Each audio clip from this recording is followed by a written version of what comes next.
بلوچستان میں انسداد دہشت گردی کی کارروائیاں جاری، ایڈیشنل چیف سیکرٹری داخلہ اور D I G C T D کی مشترکہ نیوز کانفرنس۔ کہا گزشتہ سال صوبے میں 730 سے زیادہ آپریشنز کیے گئے۔ کوئٹہ میں آپریشن کے دوران پنجگور سے بڑی تعداد میں اسلحہ منتقلی میں ملوث دہشت گرد ساجد احمد کو گرفتار کیا۔ ملزم سوشل میڈیا پر قلعدم تنظیموں کا مواد نشر کرنے میں بھی ملوث تھا۔ ملزم کی بھابھی بھی دہشت گردانہ کارروائیوں میں ملوث تھی۔ سی ٹی ڈی نے مزید 3 دہشت گرد گرفتار کر لیے۔ ہر ضلع میں نئے انسداد دہشت گردی ادارے کا قیام عمل میں لایا جا رہا ہے۔ گزشتہ 3 ماہ میں دہشت گردی کے واقعات میں نمایاں کمی آئی۔ D I G C T D کے مطابق فی الحال ہندوستان بلوچستان میں دہشت گردانہ کارروائیوں میں ملوث ہے اور بی وائی سی نوجوانوں کو اپنے مذموم عزائم کے لیے استعمال کر رہی ہے۔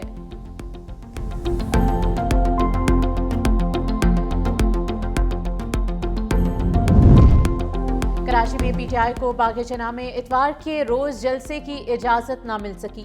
وزیر اعلیٰ کے پی سہیل آفریدی کے جلسے کی درخواست مسترد کر دی گئی۔ ڈپٹی کمشنر ایسٹ نے سیکیورٹی وجوہات کے باعث جلسے کی اجازت دینے سے انکار کر دیا۔ اسی طرح جماعت اسلامی کے جلسے کی بھی درخواست منظور نہیں ہوئی۔ پی ٹی آئی کراچی کے صدر راجہ اظہر کے مطابق تحریری جواب موصول نہیں ہوا، اب بھی جلسے کی اجازت کے منتظر ہیں۔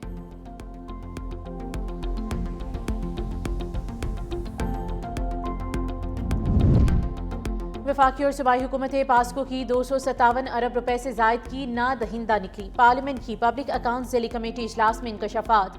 آڈٹ رپورٹ کے مطابق 2012 سے 14 میں قابل وصول واجبات 18 ارب روپے سے زائد تھے، جو 15 دسمبر 2025 تک 257 ارب روپے تک پہنچ گئے۔ ایم ڈی پاسکو نے بتایا کہ 256 ارب میں سے 137 ارب صوبائی حکومتوں کے ذمہ ہیں، بقایا جات گزشتہ 2 سالوں کے ہیں۔ وفاق اور صوبوں سے بقایا جات کی وصولی کے لیے بات چیت کر رہے ہیں۔ ذیلی کمیٹی نے پاسکو حکام کو 2 ہفتوں میں ریکوریز اپ ڈیٹ دینے کی ہدایت کر دی۔ حکومت سندھ کی ٹرانسپورٹرز کو ٹریفک قوانین اور روٹ پرمٹس کی شرائط پر سختی سے عمل درآمد کی ہدایت۔ ٹریفک قوانین کی خلاف ورزی پر گاڑیاں ضبط اور آپریٹرز کے خلاف مقدمہ درج کرنے کا عندیہ۔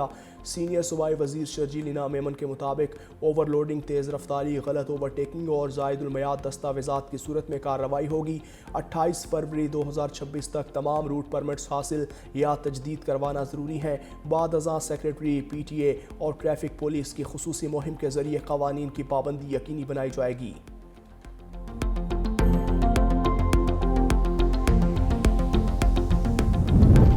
اور لاہور سمیت پنجاب میں خشک سردی کی لہر جاری ہے۔ سرد موسم میں سپر فلو، انفلوئنزا اور وائرل انفیکشنز کے کیسز میں اضافہ۔ گزشتہ ہفتے لاہور کے 6 بڑے سرکاری اسپتالوں میں 52,000 سے زائد مریض رپورٹ۔ مریضوں میں بچے، بزرگ اور حاملہ خواتین شامل۔ سپر فلو کی علامات میں نزلہ، زکام، کھانسی، تیز بخار اور سانس میں دشواری شامل۔ کمزور قوت مدافعت والے افراد سب سے زیادہ متاثر۔ طبی ماہرین کی شہریوں کو ماسک استعمال اور فلو ویکسین لگوانے کی ہدایت کی۔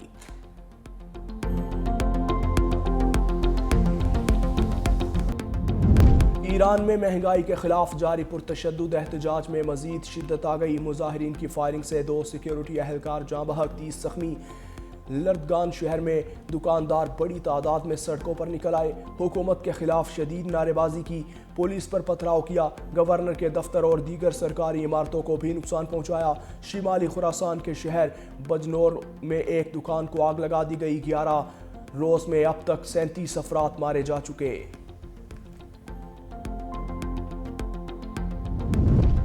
ایس آئی ایف سی کی جامعہ سہولت کاری سے توانائی کے شعبے میں اہم پیش رفت۔ این جی سی نے شیخوپورہ میں 220 kV Quaid Azam business park grid station فعال کر دیا۔ 4 ارب روپے سے زائد لاگت کا یہ ملک کا پہلا گرڈ اسٹیشن ہے جو اسپیشل اکنامک زون کے لیے قائم کیا۔ منصوبہ صنعتی صارفین کو بلا تعطل بجلی فراہم کر کے شیخوپورہ، کالا شاہ کاکو، بندالہ اور ملحقہ صنعتی علاقوں میں برقی نظام کو مستحکم، وولٹیج توازن بہتر اور تکنیکی نقصانات کم کرے گا۔